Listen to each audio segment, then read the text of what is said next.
Good morning to you, to Abdiaziz Hashim, back at Broadcasting House, and I'm coming live to you from the streets of Mombasa County.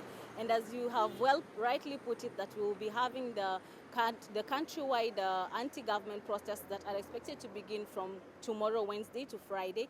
So right now I'll be joined by my panelists who are just going to tell me exactly what they feel about the protest. But before that, I will just tell you that last week Mombasa County was able to have the protest. We saw that 18 people were arrested.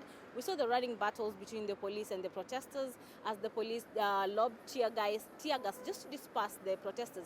So right now Bradley is going to join me and just tell me what he thinks about the protest and what's the way forward now that the country also is not at the right place, the animosity that is ongoing in the country just because of the demonstrations. Karibu sana Onset. You may begin with your name and then introduce yourself and tell us what you think about the protests. My name is Bradley Ouna. I'm a human rights defender and the Executive Director, Concerned Citizens Kenya. About the protest, I think let us ask ourselves, how did it begin? Why did we reach here? It's because of false promises of the KK government. From the word go, everything they said they are going to do has not happened. In fact, it is retrogressing further. He said unga sukari itakuwa 140, unga itakuwa pesa ngapi. Everything was about a lie. Then, let me just I need you to tell me exactly what you think about the protest. What is it something that you support or it is something that you do not support? We do not have to talk about the government and all that. Fine. I really support the protest because that is the only way to go for a government who does not listen to its people. And the protests are constitutional.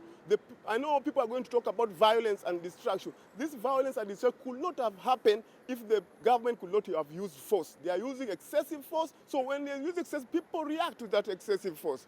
You remember very well, we have been having maandamano in this country where there's no violence. In fact, the day we had the swearing in of former Prime Minister as the people's president, there was 1 million people who went to Uhuru Park. But after the swearing, no violence took place because the police were withdrawn. And do you think it is the right move that we should be going on with the Mandamano?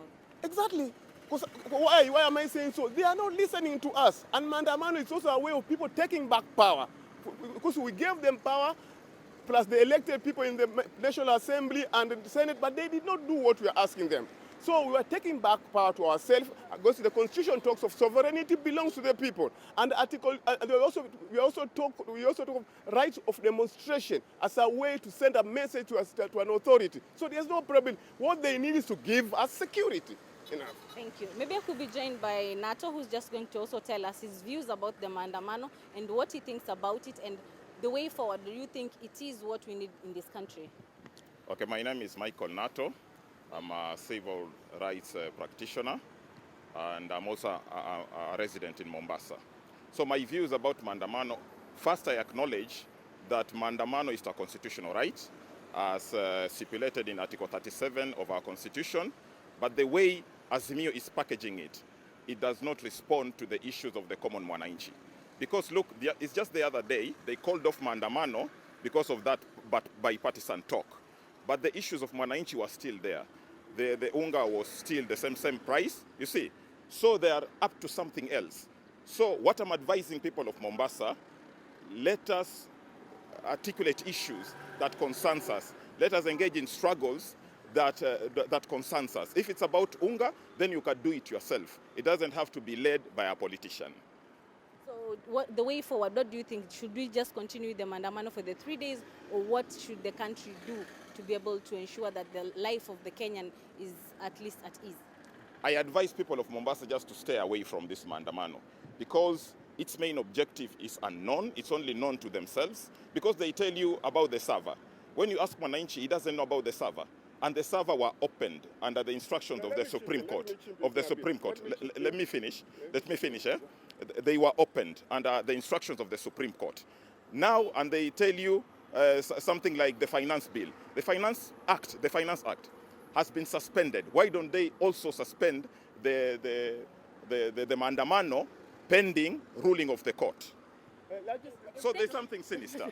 Thank you for your views, because right now we really have to go back to the studio, but just remember that we've had the leaders from Mombasa region who have been out there trying to tell Wananchi to come out and fight for their rights. Yes. So we've had the legislators from ODM party, which dominantly is the Azimio One Kenya Alliance, who just organized the people to come out tomorrow for the protest. But what we expect is that there's going to be peace in Mombasa County during the protests that will be ongoing. Back to you at studio, Hashim.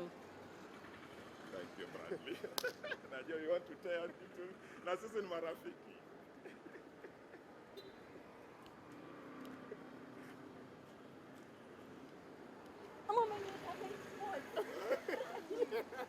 Bradley huyu alisoma